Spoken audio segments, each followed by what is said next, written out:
I'd be like, really? Yeah, Papa, this one is bad news.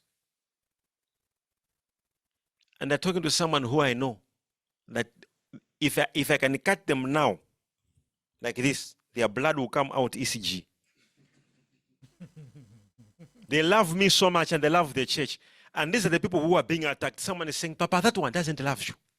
And me, I know that that person they're talking about, if you do cut them today, even their blood is written in ECG.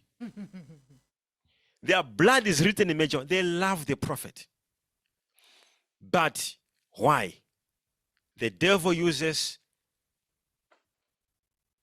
a weapon, which one time I'm going to teach you on the same training about the weapons of the devil in ministry. And we'll go into a case study known as divide and rule strategy. And we'll summarize it. You will learn how the enemy can divide and rule. Then after that, we're going to go into the psychological warfare. How he makes people get demotivated and they feel unloved, unwanted, start questioning, and feel they are useless. It's part of the demonic attacks on servants of God. One time we're going to learn those things. So when they use divide and rule, they will divide you and the devil will rule. People begin just to fight and you get divided. Watch out of such type of behaviors. Secondly, watch out on behaviors of psychological warfare, where the enemy may attack you. One woman in your congregation may just sit there like this. Amen, amen, pastor, amen, amen. 3, 4, 5 weeks, the person who can't see the person and the church is fighting every day. You may not know you are visited by an agent of the devil to cause divisions. And sometimes a certain man may come. You may even shake a hand. You may not even know it. And even somehow, even in your churches. And somehow, even your leadership. I have a lot of them who I know these are agents of the devil. They may be in your ministry. And all of a sudden, you feel unwanted. You feel unloved. You feel like people, everyone will be against you in church. Agents of the devil. You should be very careful.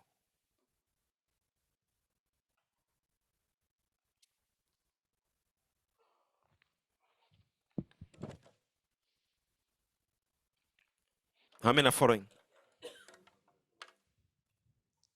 You should be very careful. You can be attacked. So create a prophetic culture. Why? It creates what they call prophetic deterrence. It is what will stop the enemy from advancing. A prophetic environment of love. You know, where people, when they've got misunderstandings, they resolve them amicably, properly. Always in this one, believe in love, dedication, and prayer.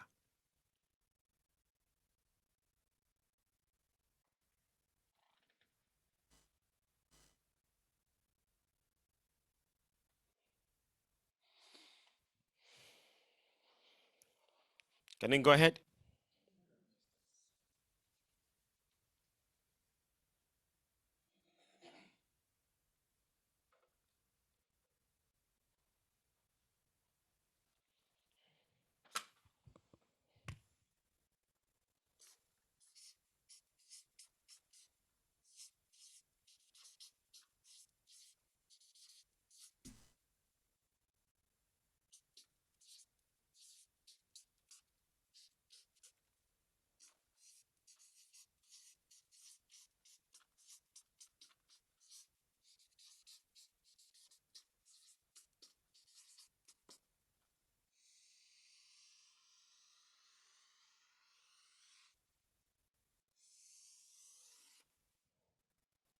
Let's look at key components of a prophetic ministry. Key what? Components of a prophetic ministry.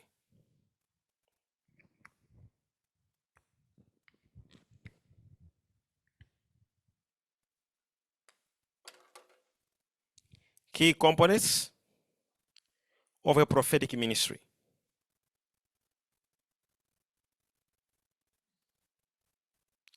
Are you there? Can you read there? What is it saying? Key components of a prophetic ministry. Say louder. Key components of a prophetic ministry. All right. So key components of the prophetic ministry. So number one, teaching and training.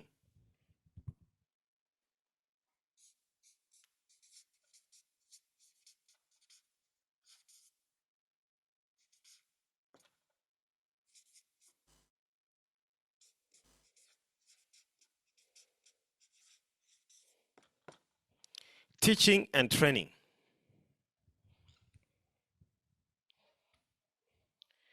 Prophetic ministry is based on a component of teaching and training. Equip others with prophetic skills and understanding. This is very important. So wherever you go, it's very important to know that one of the most key elements in the prophetic ministry is training. Teachings. Teach people about the prophetic ministry. Likely, we have the manuals, the stewardship manuals. Raise people. That's not enough. Teach them about prophetic ministry. This is what happens in our ministry. This is what our Father teaches us. This is how we are raised in the prophetic ministry. If you see a branch, one pastor leaving, and the whole church goes down, that branch was not being trained properly. It was being trained on a man of God and not on the system of the church.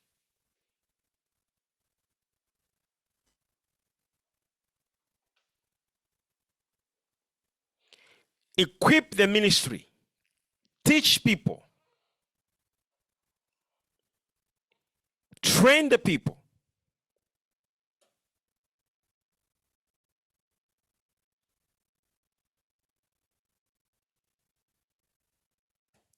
Number two, prophetic counseling and guidance.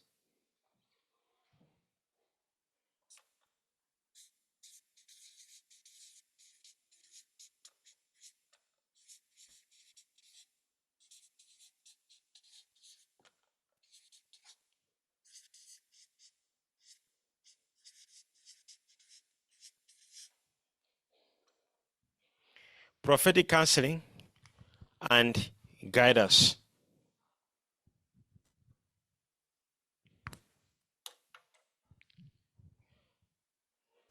What does that mean? Most branches, and most pastors and leaders, when they are on a prophetic mission, they must never think the people they are ministering to, they are already okay.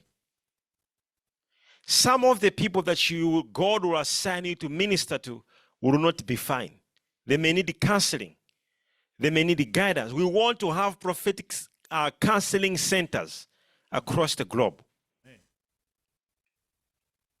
Listen to the people. Sometimes listen to me. There are people in our ministry, so many people with issues, they have no one to talk to. And guess what? They'll go to another church where the pastor will say, sit down, I want to hear your problems. And the person will be like, but in my church, there has never been a day where they sat me down to listen to my situation. Counseling is very important. Let the pastor or you can tell the group you are leading to say, on this day, I'll be in my office. If there is any person with an issue, you need counseling, I'll be giving counseling.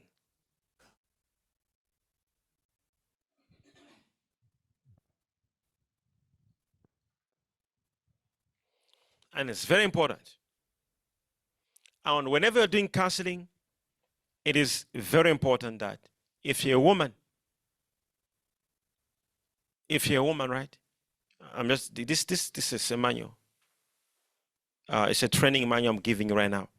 If you're a woman, if you're counseling a man, have a woman with you. Don't just be alone in the office.